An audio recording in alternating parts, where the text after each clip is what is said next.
Subscribe करें और bell दबाएं ताकि कोई खबर रह न जाए।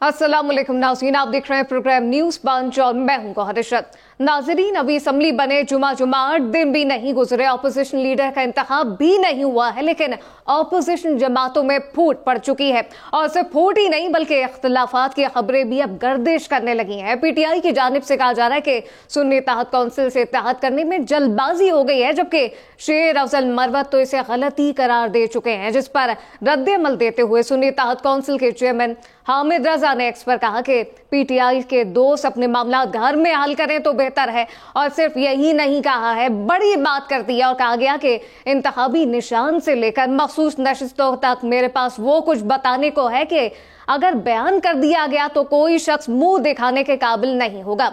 दूसरी जानिब अगर बात करें तो सुन्नी इत्तेहाद काउंसिल और पीटीआई की कोर कमेटी का इजलास भी साहबजादा हामिद रजा शेर अफजल से मुतालिक एहतजाज रिकॉर्ड करवा चुके हैं।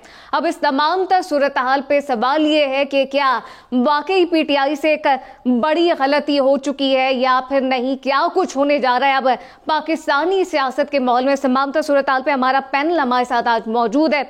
असद निजामी लाहौर स्टूडियो से हमें ज्वाइन करने जा रहे हैं, साथ साथ एहतशामुल हक इस्लामाबाद स्टूडियो से हमें ज्वाइन करेंगे और हम्माद रोहेला इस्लामाबाद स्टूडियो से और जाहिर शाह शिराजी इस वक्त हमें ज्वाइन कर चुके हैं। एहतशाम साहब, क्या समझते हैं कि अब वाकई इस वक्त पीटीआई से एक बहुत बड़ी गलती हो चुकी है और वो कह रहे हैं कि मखसूस नशिस्तों के मामले पर भी हमें नुकसान हुआ है?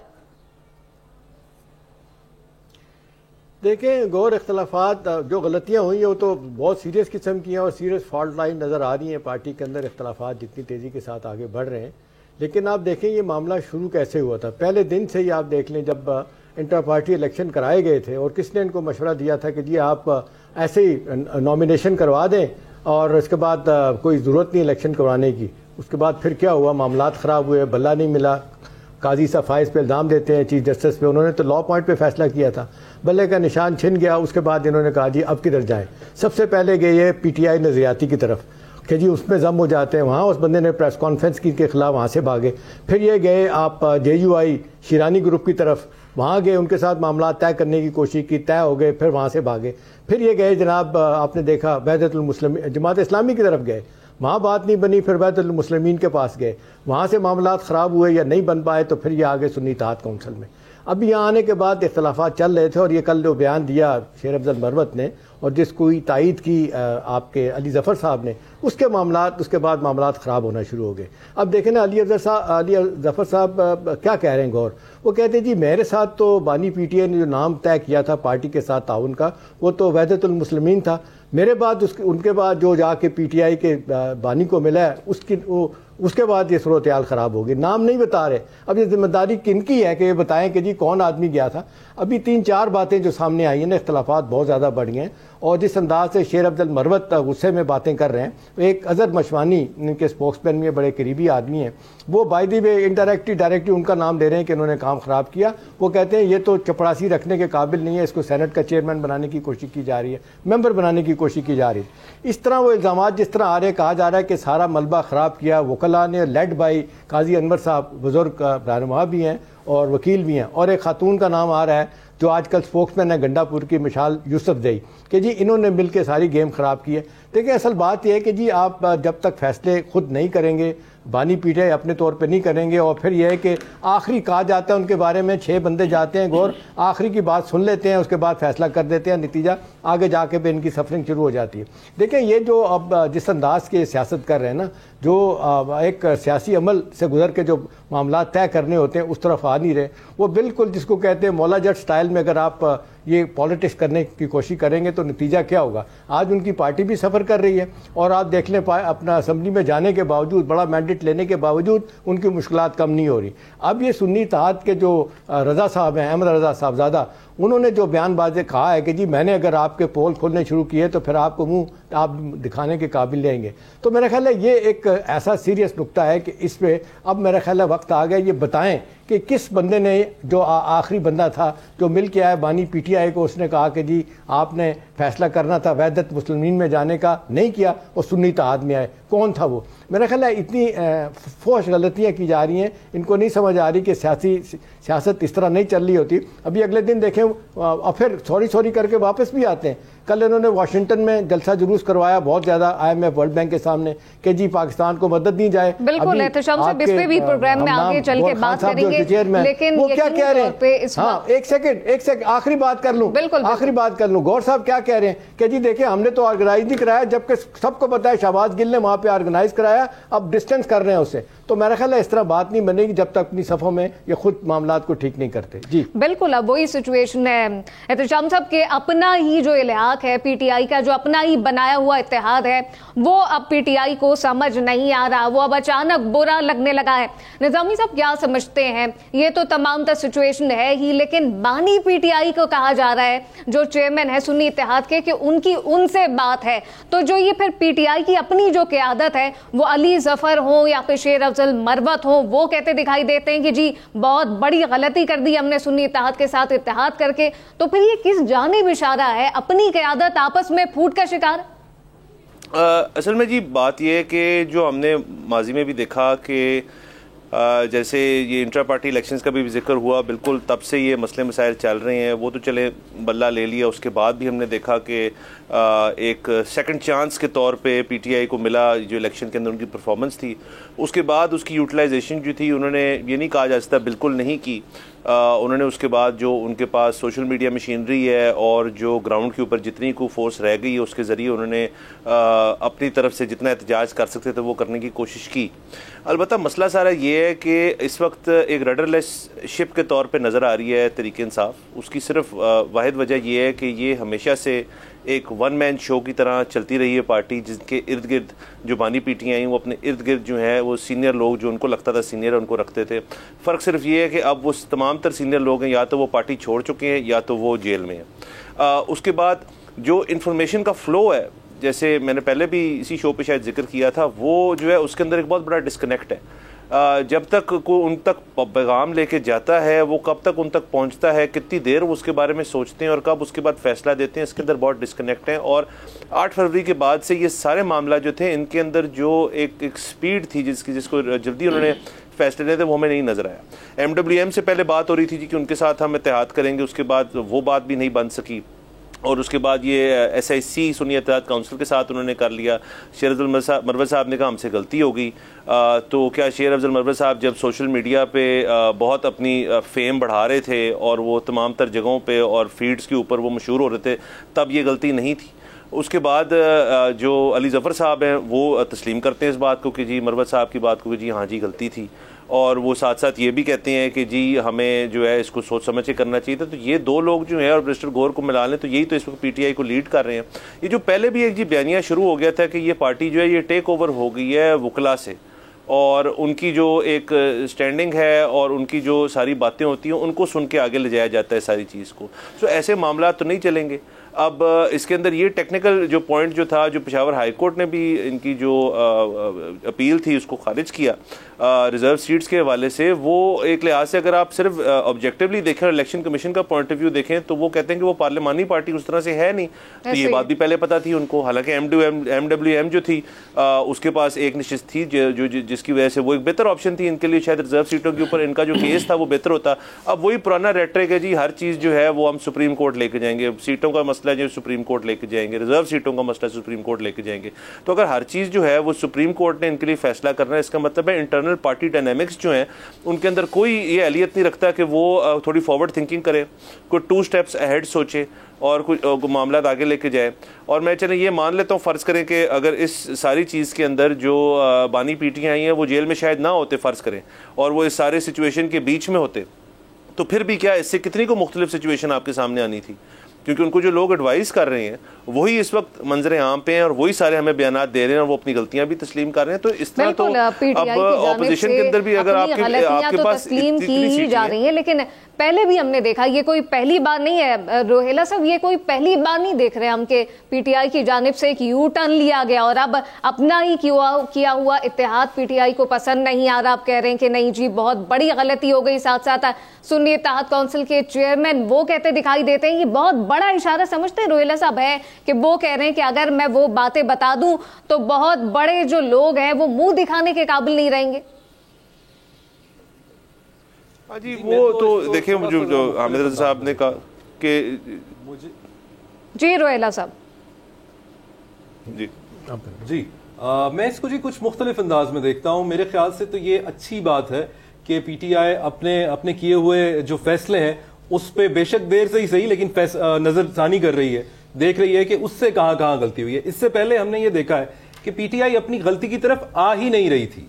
अगर वो चाहती तो उसके पास बहुत सारे मौके थे। आज जिस सूरत हाल में वो खड़े हैं वो इसको अवॉइड कर सकते थे। सबसे पहले तो 13 जून 2021 के वक्त उनके पास ये मौका आया जब उनके ऑफिस होल्डर्स का टेन्योर खत्म हो गया। अगर वो तब इलेक्शन करवा लेते अपने कानून के बनाए हुए मुताबिक तो आज शायद मामला मुख्तलिफ होते।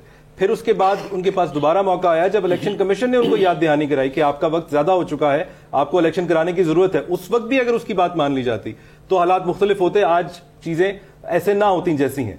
उसके बाद उनको 1 साल का मजीद टाइम दिया गया क्योंकि पैंडेमिक आ चुका था। उस वक्त अगर इलेक्शन करा लिए जाते तो आज सूरत हाल ये ना होती। फिर सुप्रीम कोर्ट तक ये मामला चला गया। वहां तक जाते हुए भी जिस किस्म का इलेक्शन ये लोग करवा के गए, एक हारा हुआ केस अली जफर साहब को दिया जिसमें नतीजा कोई और निकलना ही नहीं था, उसमें यही फैसला आना था। वो फैसला कानून के ऐन मुताबिक है। उसके ऊपर जो लोग डिसएग्री कर रहे हैं मैं उनकी उस मंतक से एग्री नहीं करता। मेरे ख्याल से उनका सबसे बड़ा ऑब्जेक्शन ये होता है कि यह गैर जमहूरी फैसला है। फैसला तो कानूनी या गैर कानूनी होता है, उसको उस यार्डस्टिक के ऊपर देखना चाहिए। कानून को अगर देखना है तो उसको देखना है कि ये क्या आईनी या गैर आईनी कानून है या नहीं। आइन को जमहूरी होना चाहिए, वो एक अलग बात है, लेकिन जो एक चीज बन चुकी है, जो एक चीज कानून में आ चुकी है और उस कानून की कॉन्स्टिट्यूशनैलिटी को भी कोर्ट में नहीं डिस्कस किया गया, उसको चैलेंज ही नहीं किया गया था पीटीआई की तरफ से। सुप्रीम कोर्ट में जो लाइव हियरिंग्स हैं अगर आप लोग वो भी देखें तो उसमें आपको पता चलेगा, वो अभी भी मौजूद होगी। वहां पे वकुला की तरफ से ये बात बहुत क्लियरली बिल्कुल बज़ाहिर ऐसा लगता है कि पीटीआई के लिए के ऊपर नहीं आए, कुछ मुख्तलिफ हो सकती थी और पीटीआई को यकीनी तौर पे बहुत मौके मिले, लेकिन वो चूंकि यू टर्न में मसरूफ थे और अपनी एक मखसूस किस्म की एजेंडे के तहत सियासत में मसरूफ थे, तो ये सब पीटीआई की अपनी वजह से है। जाहिर साहब क्या समझते हैं जो सिचुएशन, आपकी इजाजत से सिर्फ बिल्कुल मेरे ख्याल से ये जो अभी फैसला आया है पेशावर हाई कोर्ट का, इसके अंदर भी जो कानूनी नुक्ते नजर है उसको पूरी तरीके से जामे तरीके से नहीं देखा गया। मुझे लगता है कि अभी भी पीटीआई के पास मौका होना चाहिए और ये फैसला सुप्रीम कोर्ट में जाके ओवरटर्न हो सकता है। सही है, ये फैसला सुप्रीम कोर्ट में ऑब्वियसली होता, with the passage of time ये चीजें जाहिर होंगी। लेकिन शहराजी साहब क्या समझते हैं, आप समझते हैं बाकी पीटीआई के लिए सूरत हाल कुछ मुख्तलिफ होती? पीटीआई ने सुन्नी इत्तेहाद काउंसिल के साथ जो इत्तेहाद किया है बहुत बड़ी गलती कर दी है।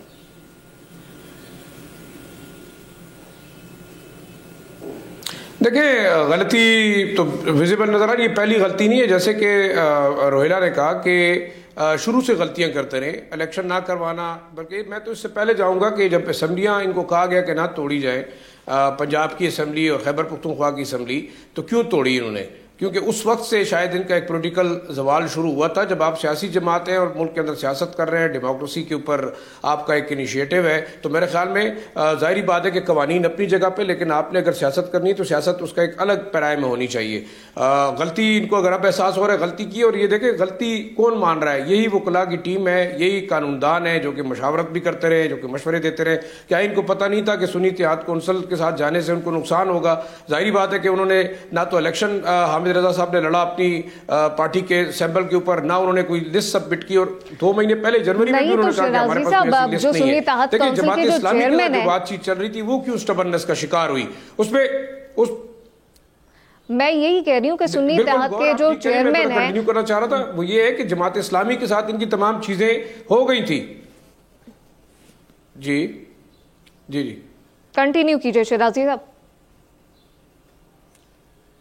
मेरा ख्याल है जो جی بالکل, میں کنٹینیو کرنا چاہ رہا تھا. میں یہ کہہ رہا تھا کہ جماعت اسلامی کے ساتھ جب ان کی تمام بات چیت ہوئی اور ایک انڈرسٹینڈنگ پہ یہ پہنچے تو انہی لیڈرز کی آپس کی چپکلش کی وجہ سے یہ معاملات خراب ہوئے. میرے خیال میں دیکھیں ہیڈ لیس اس وقت پارٹی کی سچویشن ہے. اگر بانی پی ٹی آئی کے فیصلے ڈائریکٹ ان تک نہیں پہنچتے, ان سے مشاورت کی جاتی ہے, وہ مشاورت کس حد تک ہوتی ہے, کون آگے پیسے باہر جو ہے وہ فیصلے امپلیمنٹ کرتا ہے, یہ ایک بڑا اہم سوال ہے. اور اگر یہ لیڈرز آپس کی چپکلش کی وجہ سے, اپنے ذاتی مفادات کی وجہ سے یہ تمام چیزیں کریں تو یہ بھی ایک بڑا نقصان ہے پارٹی کے لیے. لیکن میں یہ سمجھتا ہوں کہ میرے خیال میں پارٹی صرف ایک شخص کے اوپر ہی ڈیپینڈنٹ ہے اور وہ ہے بانی P T I Imran Khan. اس کے علاوہ باقی جو لوگ ہیں ان کے پاس نہ ڈیسیجن کی پاور ہے, نہ وہ ڈیسیجن کر رہے ہیں, نہ ان کے پاس جو ہے وہ اتنے اختیارات ہیں. تو اگر آپ ایک ایسے نظام کے اندر پارٹی کو چلا رہے ہیں جس کے اندر اے لیڈرشپ جو ہے وہ آپ کی ایک کیٹیگری کی لیڈرشپ یا تو جیل چلی گئی یا چھوڑ گئی یا وہ ہے وہ پارٹی سے باہر ہے, آپ کی جو بی ٹیم ہے وہ اس قابل نہیں رہی کہ وہ ایسے فیصلے کرتی. تو میرے خیال میں پی ٹی آئی کو اگر ابھی بھی مزید سیاست کرنی ہے تو اسے ایک اوور آل ایک سٹرکچرڈ قسم کی پالیٹکس کرنی ہوگی. پارٹی کے نظام کو پہلے بہتر کرنا ہوگا, ایک کور کمیٹی بنانی ہوگی جو کہ ڈیسیجنز کرے اور ڈیسیجنز میرٹ پہ بھی کرے اور پارٹی کی ضروریات کے مطابق بھی کرے. میرے خیال میں مزید بھی نقصانات ان کو آگے ہوں گے. اور آخری بات, جو پشاور ہائی کورٹ کا ڈیسیجن ہے واقعی اس کے اندر ان کے پاس کوشن ہے, لیکن اگر ان کی وکلا کی ٹیم حقیقتاً ان چیزوں کو سمجھتی ہے, کیونکہ یہ تو غلطیاں اگر ہم دیکھیں تو اوور آل ان کی لیگل ٹیم کی غلطیاں ہیں جو کہ پی ٹی آئی بالکل پی ٹی آئی کی لیگل ٹیم کی اپنی غلطیاں ہیں اور بہت بڑے بلنڈرز ہیں. اسلامی کی بات کی گئی ہے نا, جماعت اسلامی خود ان کو چھوڑ کے چلے گئی تھی. ان کو کہا جی آپ کا معاہدہ ہمارا صرف مرکز کی حد تک ہے, صوبوں کی حد تک نہیں. انہوں نے کہا بھائی جائے چھٹی کرے, ہمیں ایسا معاہدہ نہیں چاہیے. جی بالکل, پی ٹی آئی کی اپنی بہت غلطیاں ہیں جس کا وہ خمیازہ تو بھگت ہی رہے. لیکن اس تمام تر صورتحال کے بعد اب یہ بھی ہے کہ الیکشن کے بعد سے ناظرین, جی اگر بات کریں الیکشن کے بعد کی تو الیکشن سے بعد سے تاحال پی ٹی آئی کا ایک ہی موقف ہے کہ الیکشن لی ہوئی ہے, ہمارا مینڈیٹ چوری کیا گیا ہے, کچھ حلقوں میں ری کاؤنٹنگ کروائی جائے. لیکن دیکھا یہ جا رہا ہے کہ جن حلقوں میں ری کاؤنٹنگ ہوئی غیر سرکاری نتائج کے مطابق ان میں پی ٹی آئی کی امیدوں کے برعکس ہے نون لیگ کے امیدوار جیتتے دکھائی دیے. جس پر تحریک انصاف کا یہ کہنا ہے کہ پی ٹی آئی کی مزید 20 سیٹیں نون لیگ کو دینے کا پلان بنا لیا گیا ہے. اب یہ پی ٹی آئی کا کتنا موقف درست ہے, مفاہمت نہیں مزاحمت ہوگی, یہ بھی کہتے دکھائی دیتے ہیں. یہی نہیں بلکہ امریکہ میں, اب یہ سنیے گا, امریکہ میں تحریک انصاف کی جانب سے آئی ایم ایف اور ورلڈ بینک کے دفاتر کے باہر احتجاجی مظاہرہ کیا گیا ہے جس میں آئی ایم ایف سے پاکستان کو قرض دینے سے پہلے کڑی شرائط عائد کرنے کا مطالبہ کر دیا گیا ہے کہ سرکار جرا الیکشن نتائج اور دھاندلی کے الزامات کی تحقیقات سے جوڑنے کا مطالبہ کیا گیا ہے. اب اس تمام تر صورتحال میں کیا کچھ ہونے جا رہا ہے اور کتنی بڑی ہے ملک دشمنی ہے, اس تمام تر صورتحال پہ اپنے پینل کا بھی موقف لیں گے. لیکن ابھی وقت ہوا ایک شارٹ بریک کا.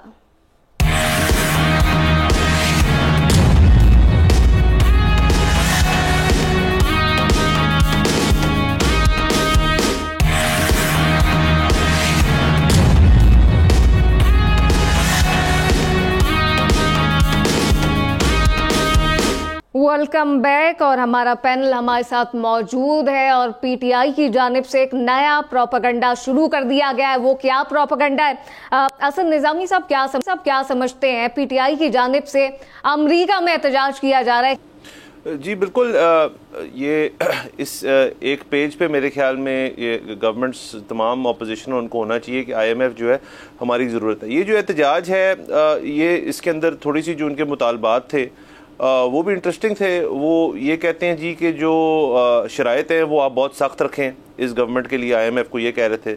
دوسرا وہ کہہ رہے تھے کہ یہ جو اگلی قسط ہے اور جو اگلا پروگرام ہے اس کو آپ منسلک کر دیں اس چیز سے کہ جی کہ یہ جو مبینہ دھاندلی ہوئی ہے اور جو مینڈیٹ چوری ہوا ہے اس کے ساتھ آپ اس کو لنک کریں اور ہمیں اس کے اندر ریلیف بھی چاہیے, آپ آڈٹ کرائیں. یہ وہی پرانی باتیں جی جو انہوں نے جب لیٹر پہ لکھا تھا. حالانکہ پہلے تو جو لیٹر لکھ رہے تھے اس کے اندر تو کہہ رہے تھے کہ آپ قرضہ ہی نہ دیں اور قسط ہی نہ دیں. اس کے بعد اس لیٹر کے اندر شاید انہوں نے ریئلائز کیا, پی ٹی آئی نے تھوڑی نرمی لاتے ہوئے لیٹر کو تھوڑا تبدیل کرتے ہوئے بھیجا آئی ایم ایف کو. اس کے اوپر بھی امریکہ کا بھی بیان آیا, آئی ایم ایف کا خود بھی بیان آیا کہ جی ہم جو ہے ایک الیکٹڈ گورنمنٹ کے ساتھ ہی چلیں گے. اس کے بعد یہ احتجاج جی چلے ٹھیک ہے, یہ پی ٹی آئی کا وہ تو ان کا ایک حق ہے. ویسے بھی امریکہ میں سنا ہے موسم ذرا بہتر ہوتا ہے تو وہاں جا کے انہوں نے احتجاج کرنے کا فیصلہ کیا. یہ پی ٹی آئی کا حق ہے یا نہیں, احتشام الحق ساتھ موجود ہے. احتشام صاحب واقعتاً یہ سمجھتے ہیں جو امریکہ میں جو ورلڈ بینک کے باہر آئی ایم ایف کے دفاتر کے باہر جو پی ٹی آئی کی جانب سے احتجاج ہو رہا ہے یہ ان کا حق ہے یا پھر یہ ملک دشمنی ہو رہی ہے؟ देखिए पिछले चंद दिनों में जो इनके फैसले हुए हैं, इतनी तेज़ी के साथ रिएक्शन हुआ है, शायद इनकी पार्टी के अंदर भी हो और बाहर भी हो, और इससे ये भाग रहे हैं, डिसऑन कर रहे हैं। मसलन यही बात जो है ना, वो गौर खान साहब अभी प्रेस कॉन्फ्रेंस कर रहे थे, उन्हें पूछा गया कि जी ये कोई तुक बनती है, वर्ल्ड बैंक और IMF के सामने जाके आप एहतजाज कर रहे हैं। उन्होंने टोटली कह दिया कि जी हमारा ताल्लुक वास्ता ही कोई नहीं है, ये तो ओवरसीज़ पाकिस्तानी करा रहे हैं, PTI का कोई ताल्लुक नहीं। भाई शहबाज गिल साहब वहाँ बैठे हैं, दो दुनिया देख रही है उनको किस तरीके से ऑर्गेनाइज़ किया आपने, और फिर कुछ साफियत रात भी हमारे माजर के साथ नाम लेते हुए भी शर्म आती है, क्या नाम लिया जाए। जो मोदी को कह रहे हैं कि जी आप अमेरिका पे दबाव डालने के पाकिस्तान की इमदाद बंद होनी चाहिए, IMF से पैसा नहीं मिलना चाहिए। देखिए ये सारी शुरुआत अब इस अंदाज से हो रही है। अभी यूरोपियन यूनियन के बारे में जो ख़त लिखने की बात हो रही थी उससे भाग गए, क्योंकि असम्बली में भी इतने ज़्यादा शोर हुआ, और वो कहते हैं जी हम तो उनको ख़त नहीं लिख रहे। देखिए सवाल ये कि ये बहुत डेस्परेशन का आलम है। जब आप सियासी तौर पर पाकिस्तान में बेशुमार लोग हैं जिन्होंने मुश्किल वक्त देखा, लेकिन कभी ये काम नहीं किया। ये काम जो उन्होंने शुरुआत डाली थी कि जिस तरीके से शोधा के मोनूमेंट्स को तबाह किया गया, जिस तरीके से आपने देखा कि छावनियों में जाके हमले किए, उसके बाद फिर आप देखने चल सो चल है। आज भी ये कहते हैं कि हम नहीं तो कोई भी नहीं। वो मुझे शंदाना गुलजार, उनकी जो बड़ी पढ़ी लिखी खातून है, मुझे उनका क्लिप मैंने अगले दिन देखा, पुराना है, जिसमें वो कहती हैं कि खान नहीं तो पाकिस्तान नहीं। तो देखें ये रवैये हैं जिससे नुकसान होगा इनकी पार्टी को, तो नुकसान मुल्क को तो खुदा ना खास्ता होगा अगर यही रहा। इनकी पार्टी के अंदर लोगों ने बातें करना शुरू कर दी हैं। हमें आप लोग जो इनके लोग मिलते हैं वो कहते हैं कि कोई समझ नहीं आती इनकी पॉलिसी क्या है। ये क्या इस फ्रस्ट्रेशन में वो कुछ करना चाहते हैं कि जिसके नताइज मुल्क के बहुत ही खिलाफ जा सकते हैं। लेकिन दूसरी तरफ आप देख लें, अल्लाह ने बड़ा करम किया कि जिस अंदाज से अमेरिका के स्पोक्समैन ने कह दिया, कल अमेरिकन एम्बेसडर प्राइम मिनिस्टर को मिला है, उन्हें कहा जी हम तैयार हैं। आज देख लें MBS का फ़ोन आया शहबाज साहब को, वली अहद जो है सऊदी अरब के, सारे लोग पाकिस्तान की हुकूमत को तस्लीम भी कर रहे हैं, आगे मामलात को लेके भी जा रहे हैं। अब नतीजा इसका क्या है? इसका नतीजा ये है कि ये इनके लिए खुद मुश्किलात हो रही हैं। बिल्कुल खुद मुश्किलात हो रही हैं। लेकिन रोहिला साहब, जिस तरह से PTI की जानिब से सड़कों पर निकलकर चीख पुकार करके एहतजाज करके सियासत की जाती रही है, और अब भी वही हो रहा है। अब तो अमेरिका में वो एहतजाज कर रहे हैं और कह रहे हैं कि जी नहीं, पाकिस्तान को जिस चीज़ की सबसे ज़्यादा ज़रूरत है IMF प्रोग्राम की, उसको ज़रा सा डिले कर दिया जाए या फिर ना दिया जाए। क्या समझते हैं, ये वाकई मुल्क दुश्मनी है? बेशक मुल्क दुश्मनी है, कोई और दूसरी राय हो ही नहीं सकती इसके बारे में। इस लेटर लिखने से पहले भी उनको शायद गालबन इल्म होगा, उनको बताया गया होगा कि आपके लेटर लिखने से ऐसा नहीं होगा कि ये प्रोग्राम डीरेल हो जाएगा, लेकिन इसका ये नतीजा जरूर निकलेगा कि अब IMF के पास एक लेवरेज होगी पाकिस्तान से मजीद कड़ी शराइत मनवाने के लिए। तो बेसिकली उन्होंने ये लेटर जो लिखा है, ये पाकिस्तान या पाकिस्तान की अवाम को हेल्प करने के लिए नहीं लिखा। इस वक्त भी जो वो कर रहे हैं एहतजाज अमेरिका में, वो भी कतन पाकिस्तान को हेल्प नहीं कर रहा। वो उनका एक अपने आप का अहम होने का जो उनका वहम है कि उनका ही रास्ता दुरुस्त है और बाकी तमाम रास्ते जहन्नुम वासिल हैं, वो इंतहाई गलत रवैया है और इसको एड्रेस करने की जरूरत है। ये इंतहाई परेशान कुन है, कंसर्निंग रवैया है। इसकी एक वजह खैर मैं कहने लगा था कि शायद लीडर होता तो बेहतर हो जाता, लेकिन ये उन्हीं से जो है ये जो सारा कॉन्डक्ट है और ये जो सारा रवैया इनकी तरफ आया है, ये इनके बदकिस्मती से कहना पड़ता है कि लीडर की तरफ से ही आगे ट्रांसफर होता आया है। उसकी एक मिसाल जो मैं पिछले जवाब से भी जोड़ लूं कि इंट्रा पार्टी इलेक्शन ना करवाने की भी क्या वजह हो सकती है कि अपने आप को ही दुरुस्त समझना।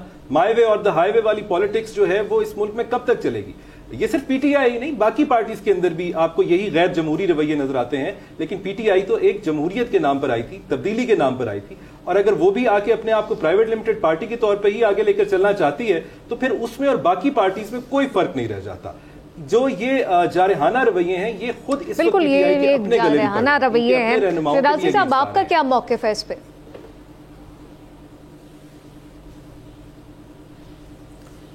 देखिए मेरे ख्याल में PTI अपनी स्टबर्नेस की वजह से और अपनी जो एरोगेंट की वजह से जो है वो बड़ा ज़्यादा नुकसान उठा चुकी है। किसी भी लिहाज से मैं ये नहीं समझता कि ये एहतजाज जस्टिफाइड है या लोगों को इन्वॉल्व करना, चाहे वो IMF हो या अमेरिका हो या यूरोपियन यूनियन हो।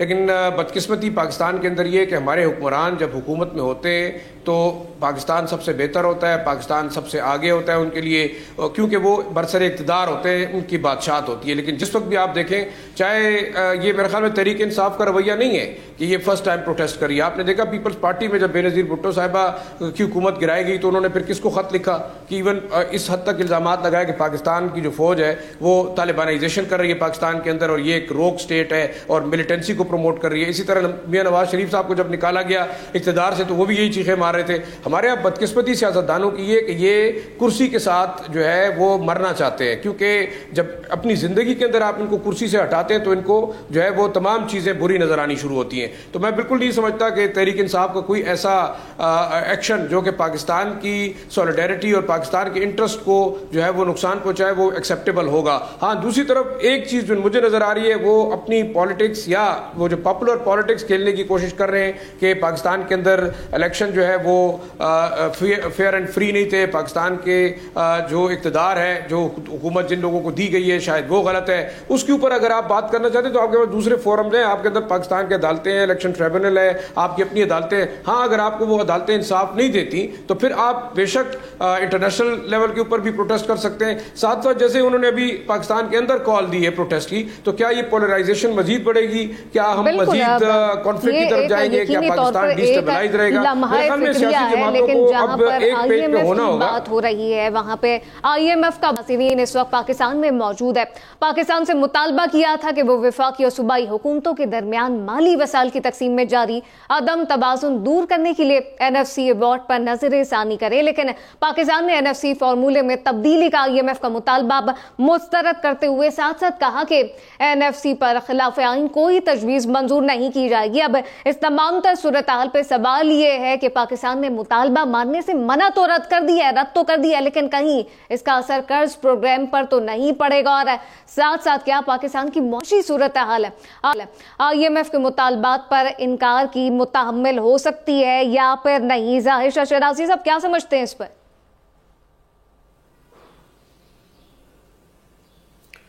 دیکھیں میرے خیال میں آئی ایم ایف کا مطالبہ رد کرنا وہ اپنی جگہ پہ وہ شاید ان کی فیڈرل گورنمنٹ کی اپنی مجبوریاں ہوں گی, لیکن اگر آپ اس فارمولے کو دیکھیں تو این ایف سی ایوارڈ کے تحت پنجاب 51.74% حصہ لیتا ہے, سندھ جو ہے 24.56%, کے پی 14.62% اور بلوچستان جو ہے 9.6% ان کو حصہ ملتا ہے. تو ایک بات تو سوال یہی اٹھنا چاہیے کہ واقعی کہ این ایف سی ایوارڈ کے تحت جتنا حصہ صوبوں کا ہے کیا ان کو دیا جاتا ہے یا نہیں. ہو سکتا ہے آئی ایم ایف نے یہ سوال اٹھایا ہو کہ جس صوبے کو جتنا حصہ ہے وہ آپ آیا اس کو دیتے ہیں یا نہیں, تو یہ بڑا اہم ہے. اگر واقعی آئی ایم ایف اس چیز کے ساتھ لنک کرے کہ آپ صوبوں کو اپنے حقوق دیں تو اس کے بعد ہم آپ کو قرضہ دیں گے, تو میرے خیال میں یہ صوبوں کی خاص طور پر جو چھوٹے صوبے ہیں ان کی جو ہے وہ پروگرس کے لیے اور ان کی ڈیولپمنٹ کے لیے بڑے ضروری ہوں گے, کیونکہ اس وقت دیکھیں جو پاورفل صوبے ہیں وہ تو این ایف سی ایوارڈ کے اندر اپنے حصے لے لیتے ہیں. آپ خیبر پختونخوا بار بار یہ مطالبہ کر رہا ہے کہ ان کا 19.62% حصہ بنتا ہے جبکہ ان کو 14.6 دے رہے ہیں. تو میرے خیال میں اگر این ایف سی ایوارڈ کو ریویو کیا جائے اور اگر آئی ایم ایف یہ کر سکتی ہے تو میرے خیال میں ایک جوڈیشس ڈسٹریبیوشن آف ویلتھ یا جوڈیشس ڈسٹریبیوشن آف ریسورسز صوبوں کے درمیان ہوں گی تو بہت زیادہ یہ پروگرام میرے خیال میں اور مزید سٹریم لائن ہوگا. دوسری طرف اگر آپ دیکھیں اگر ہائیڈر پروفٹ کو دیکھیں تو 1510 ارب روپے صرف صوبے کے جو ہے وہ فیڈریشن کے ذمہ ہیں. آپ ڈویزیبل پول کے اندر دیکھیں 504 ارب میں صرف 102 ارب دے رہے ہیں, تو ظلم تو ہے نا. آپ دیکھیں اگر فیڈریشن 18th امینڈمنٹ کے باوجود صوبوں کو ان کے حقوق نہیں دے رہی تو میرے خیال میں شاید آئی ایم ایف کا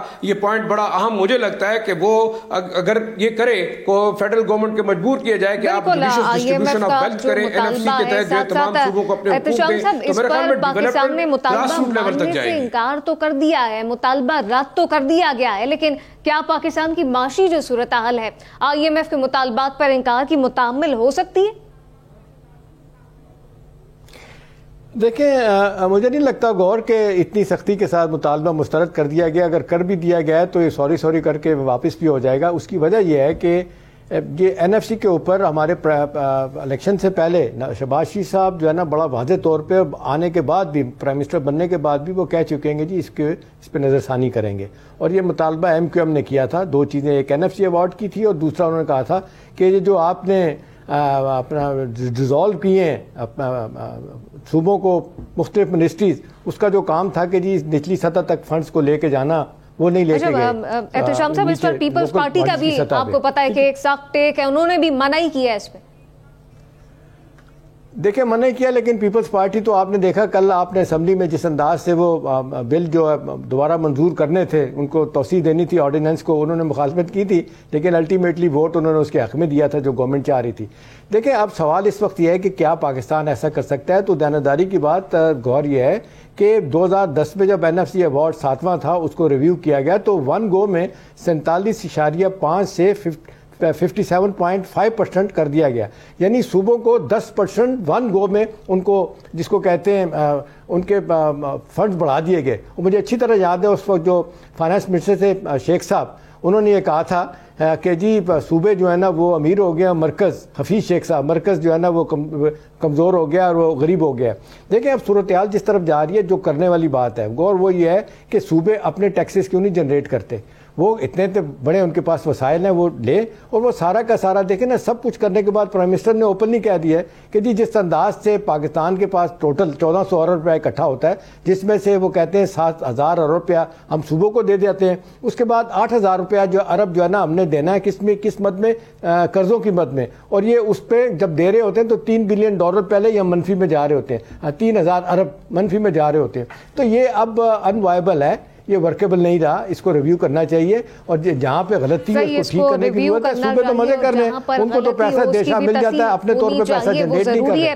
حسن نظامی صاحب, اس پر یقینی طور پہ ہم سب جانتے ہیں کہ پاکستان کی جو معاشی صورتحال ہے کسی سے ڈھکی چھپی تو نہیں ہے, لیکن اب جو IMF سے پھر معاملات ہیں وہ کس طرح پھر آگے بڑھتے دیکھ رہے ہیں؟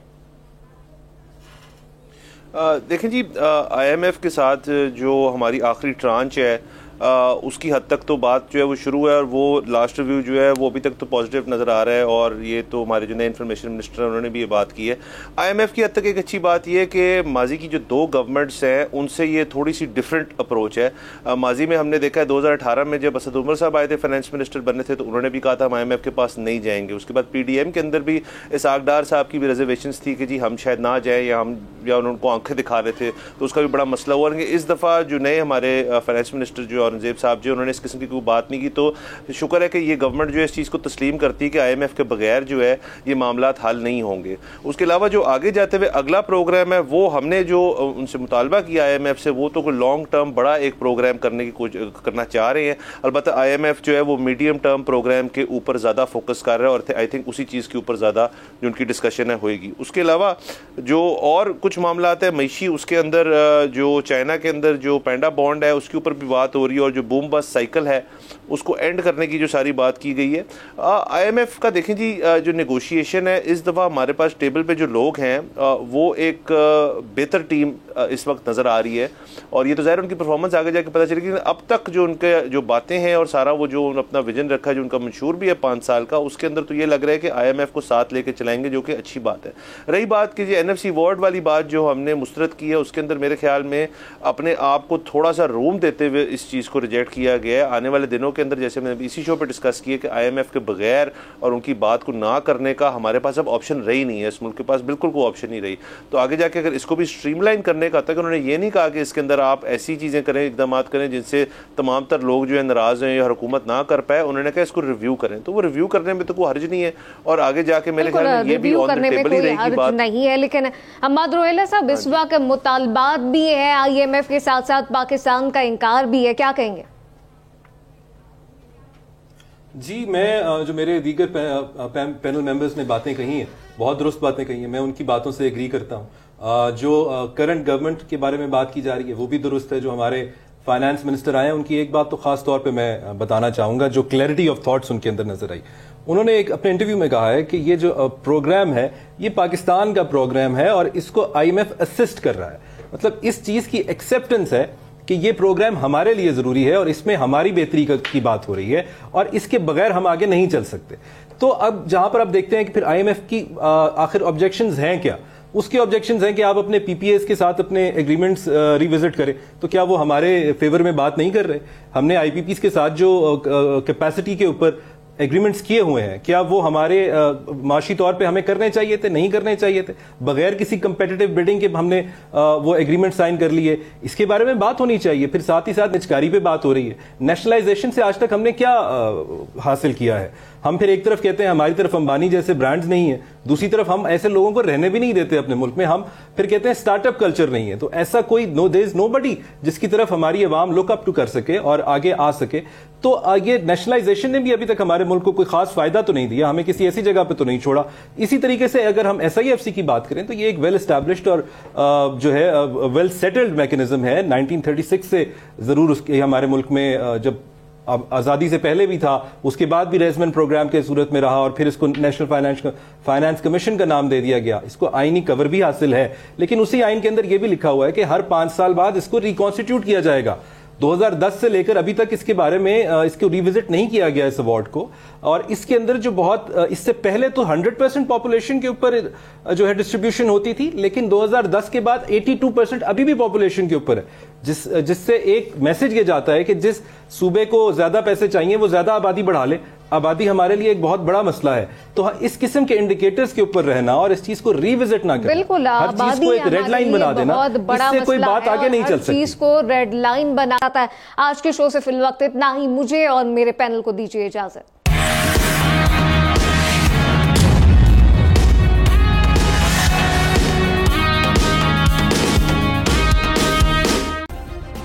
सब्सक्राइब करें और बेल दबाएं ताकि कोई खबर रह न जाए।